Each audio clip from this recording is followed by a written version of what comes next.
मेरी देवरानी देखो, यहाँ पे मेरी देवरानी की शादी अभी हुई है। जो नई दुल्हन बहू है यही है, नई बहू है।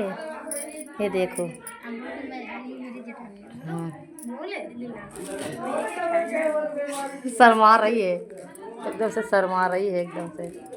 अब यहाँ पे मेरी ये दूसरे नंबर की देवरानी दूसरी नंबर की देवरानी है हमारी। हाँ। तीसरे नंबर वाली चाची है जो मेरी सगी चाची, उनकी बहू। देखो कितनी सुंदर सुंदर है ये सब। हमारे जो मंझली चाचा हैं, मंझले चाचा, उनकी बहू है, देवरानी है मेरी बड़ी बहू। ले पकड़ा। ये हमारी सबकी जेठानी है। वो सबसे बड़ी है हम तीनों की जेठानी है ये। हाँ, लेकिन वो बहुत अच्छी है, दूसरे नंबर के हैं। ये सबसे बड़ी है, ये दूसरे नंबर की है। तीसरा नंबर हम फोन पकड़ के, चौथे नंबर की है बेटी है नई देवरानी।